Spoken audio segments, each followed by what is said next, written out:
Karena selalu kalau dalam politik itu simbol-simbol itu penuh makna. Kayak kita misalnya anak kan pengen sesuatu, kita usahakan mati-matian. Maksudnya kan kalau mengomentari soal aktivitas justru semakin hot dong. Ya kan kita bicarakan kan gitu, apalagi soal bakso tadi.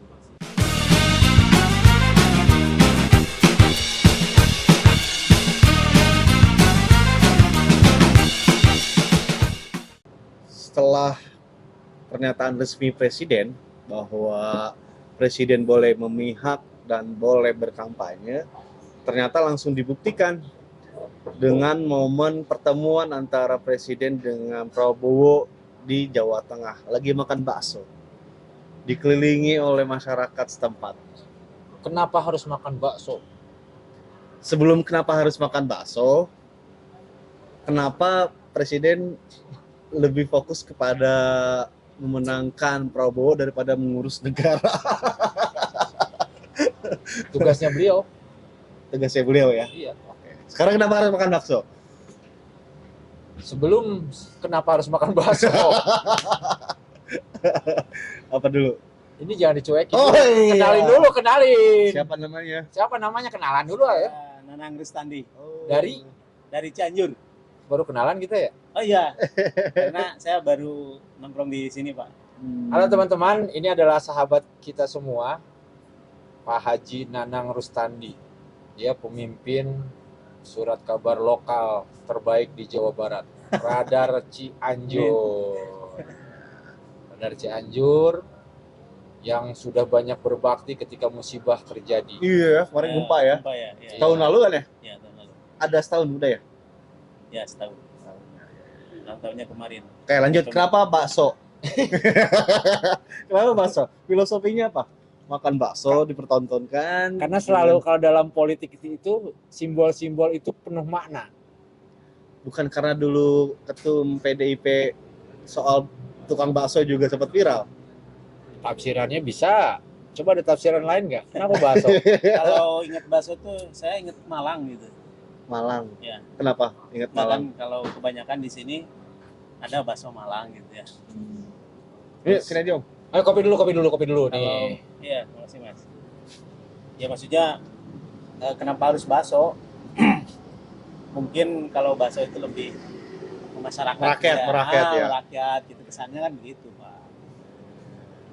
Kenapa Cuma bakso? gue pernah ngobrol dengan beberapa pengamat ya, lembaga survei juga.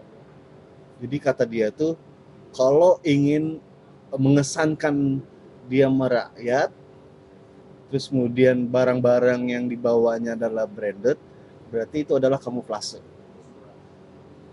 Kalau memang mau mempertontonkan kemewahannya atau flexingnya atau ketajirannya, ya nggak apa-apa dipertontonkan aja gitu. Jangan sampai seolah-olah merakyat tapi jam tangannya mahal miliaran. Menipu gitu ya. Iya, jadi ketika dia ngomongin soal kemiskinan tapi dia sendiri mewah gitu, itu kan bertolak belakang. Nah kalau makan bakso itu merakyat, bisa jadi itu juga jadi kamuflase ya. Tapi gue juga belum denger sih ada komitmen nggak dari perkumpulan perhimpunan Tukang tukang bakso gitu misalnya sebagai dukungan. Kalau perhimpunan petani sawit ya sudah deklarasi. Yang gue dengar ada perhimpunan penjahit Indonesia Raya. mendukung Iya, mendukung Prabowo. Prabowo. Sekarang tukang bakso. Kan belum tahu. Oh, belum tahu ya, belum apa tahu. ada enggak ya. Tapi kalau pengamatan di Cianjur gimana Ji pergerakan Pilpres? Ya artinya ini soal masih bakso ya. Oh, bakso dulu ya. Ya bakso dulu. Kok loncat-loncat? Oke. Kenapa itu ada Raffi Ahmad juga kan? Oh, Kita iya, juga, iya, betul. Gitu. Kok kesannya meski harus ditemanin artis gitu ya makan bakso itu, kita bisa nggak ditemenin sama artis gitu? Kita Siapa makan lu, Ji? bakso. Padahal podcast kita merayat mulu ya. Iya. Nggak jadi pejabat-pejabat bro. Nah itu soal bakso. Kalau Cianjur ya gitulah. Di Cianjur banyak bakso, tukang bakso. Pergerakan bakso ya. Tapi pergerakan Pilpres di sana gitu, apakah kampanye? Jadi teman-teman ini tuh sebetulnya gue menangkap ini dua orang itu sebetulnya bukan karena tidak tahu makna-makna simbol tadi itu, cuman hati-hati ngomongnya. Lu juga bos. Sekarang lagi musimnya kan ini. Jadi hati-hati dulu ya kita ya. Ya, kekencengan. Ya begitu. 14. Ya begitu gimana? Jelas. Enggak sih. Ya maksudnya kan kalau mengomentari soal aktivitas justru semakin hot dong. Ya kan kita bicarakan kan gitu. Apalagi soal bakso tadi. Baik lagi tadi di Cianjur tuh kampanye kerasa nggak sih? Berarti Berasa. dalam 1 bulan ini dalam 1 bulan ini pertemuan Jokowi sama Prabowo yang tampak di publik aja udah hampir 2 kali atau 3 kali gitu ya di istana Bogor sama di tukang bakso itu. Bakso itu ya. Itu pun setelah Presiden menegaskan bahwa sesuai undang-undang Presiden boleh berkampanye. Iya. Dan dia Presiden sampai menunjukkan APK, alat peraga pasal-pasal. Oh iya. Alat peraga Segitunya pasal-pasal. ya. Pasal ini gitu kan. Coba sebutkan Meskipun pasalnya satu, Pak. Gua nggak tahu pasalnya. Teman kita Bukan itu yang tidak kemarin ada. Tapi Googling. Tapi sebenarnya ini kita nggak masuk ke ruang presiden sesuai undang-undang atau tidak sesuai undang-undang ya. Konstitusi. Ya sesuai dengan konstitusi itu ya. Tapi sebenarnya kalau mau lebih fair, zaman-zaman sebelumnya kayak SBY kayak gitu juga nggak sih? Berpihak juga nggak sih? Ya berpihak mah ada, tapi tidak terlihat di publik. Iya ya, tidak disampaikan, Tidak tidak ditunjukkan. ditunjukkan. Berbeda dengan hari ini, diperlihatkan dan ditunjukkan. Intinya apa berarti? Intinya Menegaskan ya? saya di podcast sebelumnya juga sempat menyampaikan perlawanan terbesar seorang ayah adalah ketika dia memperjuangkan anaknya. Sepahit apapun anaknya, dia harus berjuang secara keras untuk anaknya, untuk kebaikan, untuk prestasi.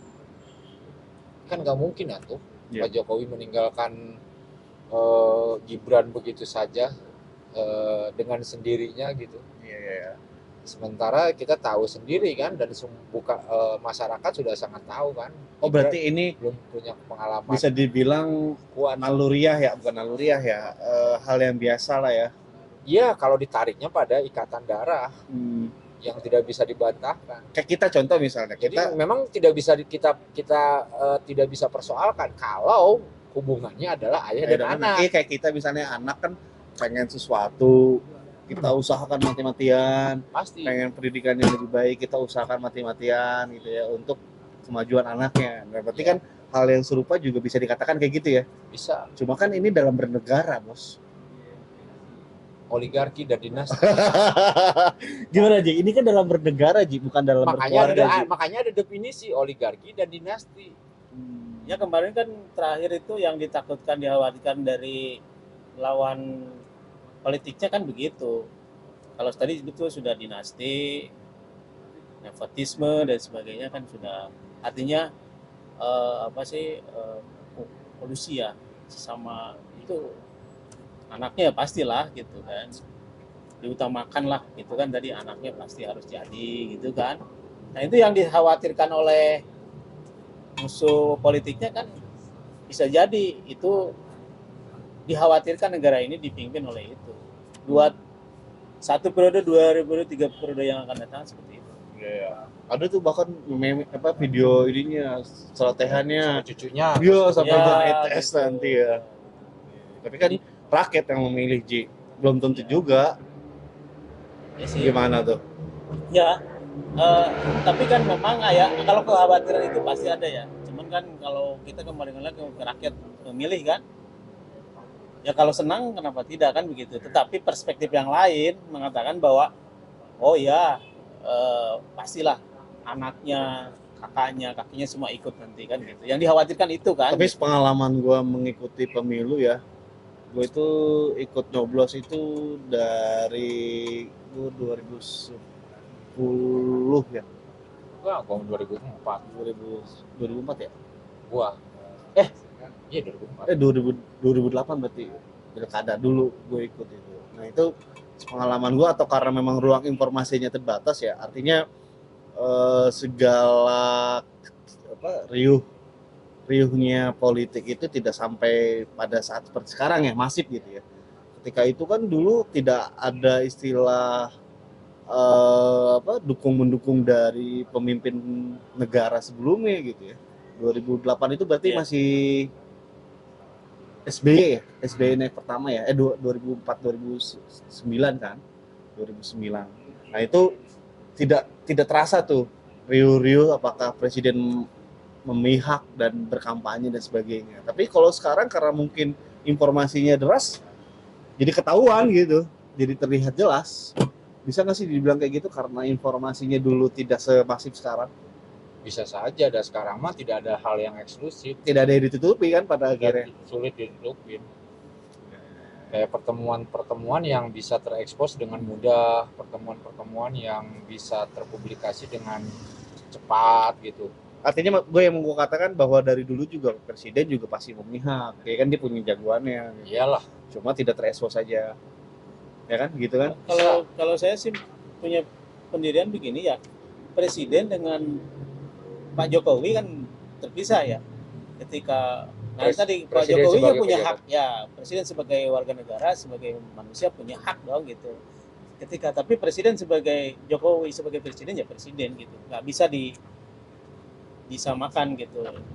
Ya kalau istilah tadi nggak boleh berkampanye ya, kalau hargailah kalau presidennya itu, nggak usah lah kalau presidennya, tapi kalau Intinya lebih pada etis ya, maksudnya Betul, iya. lebih pada etis. lebih etis. Kalau dulu kan walaupun memihak tapi pada orang lain walaupun misalnya separtai atau satu, sekarang mah memihak plus keluarga gitu. Iya, iya. Memihak dengan keluarga. Meskipun katanya masyarakat tidak terlalu peduli Iya. dengan hal-hal yang substansi dinasti tadi. Terserahlah Pak Jokowi mau memihak kek, mau mendukung kek, mau memperjuangkan kek anaknya, itu adalah ya sudah, yang penting kita bisa makan enak, sembako murah, Iya. terus kalau sakit Bansos juga ya. bisa diinikan. Ya makanya bansos juga kan menyebar dengan baik kan, yang disindir-sindir Iya. sama partai lain atau Iya. paslon lain. Iya. Yang lain punya sembako, yang lain boleh mengambil si petugas A, Iya. tapi kita punya rakyat. Sampai kapan itu sembako pasti akan habis. Nah, yang menjadi persoalannya sekarang adalah beberapa ekonom pun seperti aneh dengan pemilu kali ini. Pemilunya pemilu serentak kan, 5 surat suara.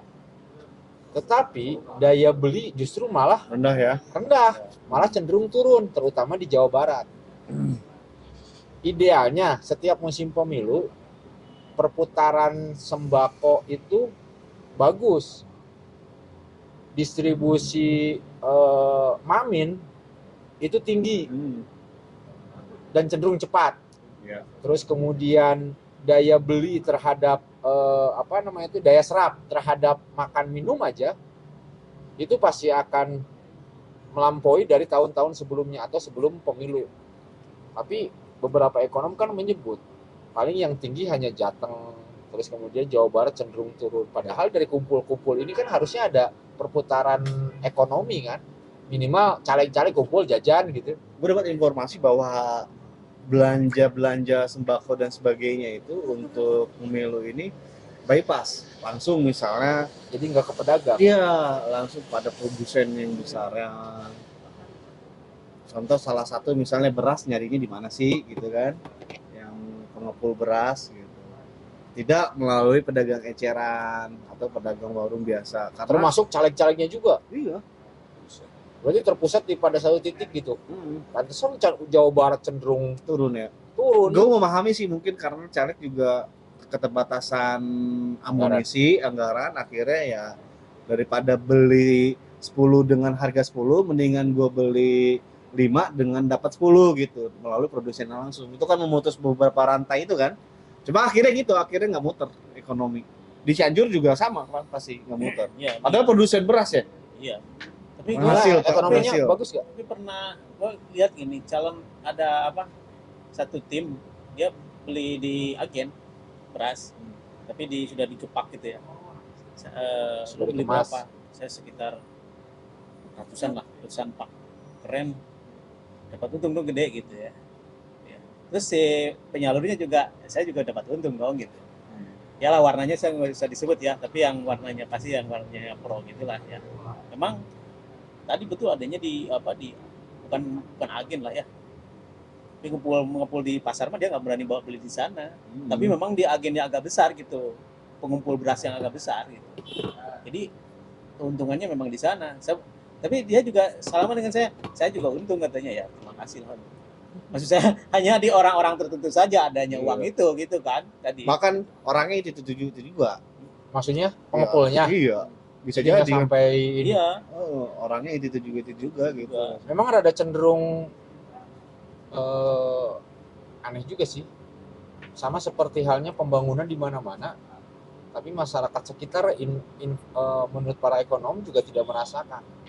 Misalkan di depan rumah lu adalah lagi dibangun jalan tol, nggak ada efek apa kayak beli paku atau beli apa gitu, beli reng kawat kayak gitu, Atau pekerjanya ya dari sana gitu atau ya minimal lah. atau Iya. pekerjanya dari situ, atau pekerjanya nginep di rumah lu gitu, Gitu. Iya. atau pekerjanya beli minuman di tempat lu gitu, cenderung tidak tidak dapat. Ada proyek tol, malah menurut informasi teman-teman mereka jajannya bukan di warung-warung biasa. Yang para pekerja itu selain sudah disuplai makanan, jajannya juga malam-malam setelah kerja ya masuk ruang karaoke gitu bro. Jadi ke bandar-bandar Karaoke-nya, besar. Iya, karaoke-nya malah di kota-kota besar ya. Belanja-belanjanya di kota-kota besar gitu ya, bukan di sekitar sana kan gitu ya. Nggak ngerti juga kalau soal itu mah. Tapi kan itu harus banyak dibuktikan. Tapi umumnya banyak yang merasa bahwa pemilu kali ini tidak konkret ekonomi, Iya. tidak netes. Tapi mudah-mudahan di putaran kedua, ini kan banyak yang prediksi putaran kedua ya. Mudah-mudahan di putaran kedua bisa terlihat ya pergerakan. Kenapa harus ekonomi. mudah-mudahan? Karena sekarang aja nggak kerasa. Oh, Berarti kan berharap 2 putaran. Iya. Nah gitu maksudnya. Berharap Oh dua putaran. gitu. Karena nggak putaran. mungkin juga coba beberapa survei emang ada yang 50+1, 51%. Survei nasional Ada. malah saya sebutkan The Ekonom malah 50% kemarin. Prabowo menang. Heeh. Nggak Enggak maksudnya mungkin. 50% aja. Iya. Maksud saya nggak tahu ya, tapi kan Orang Prabowo itu dari beberapa pengamat masih di 46-47 kok, nggak ada sampai 50%. Berarti kan putaran kedua. Kalau Prabowo masih tinggi ya. Kan nggak tahu nih. Ini sisa berapa hari lagi ya? Ke 14 Februari. 14 hari lagi. Ya, 15 hari 15 ya hari dari lagi. sekarang ya. Kita lihat aja dah besok. Ya tinggal Kembangannya beberapa apa? hari intinya. 2 minggu. 2 minggu Dua kita minggu lebih. bisa membedah apakah terjadi keajaiban atau keajaiban seperti apa. ya Tapi masih 2 putaran bro. Kita berharap melihat 2 putaran. 2 putaran. Kita berharap 2 putaran kita. Nyoblos kan? Nyoblos. Nyoblos ya. tebakan 2 putaran. 2 putaran. Iya 2 putaran siapa? Yang itu dan yang itu. Sebutin. Wah. Sebutin dong. Gua misalnya Sebutin Anies, dong. gua dulu Anies dengan Prabowo misalnya. 2 Iya. putaran ya. Lu siapa ya? Prabowo Anies. Iya. Hanya dibalik Sama aja dibalik. Sama aja. Bos, sama Tampaknya Perkiraan. sih Ganjar. Hah? Ganjar masuk 2 putaran. Ganjar. di luar negeri kali 2 putaran. Tapi beberapa survei ada yang mendudukan Ganjar di nomor 2. Tapi Beberapa survei jauh lain. lebih menarik sebetulnya bukan Ganjar yang masuk 2 putaran atau Anies yang masuk 2 putaran. Kalau misalkan Prabowo sudah dipastikan melenggang.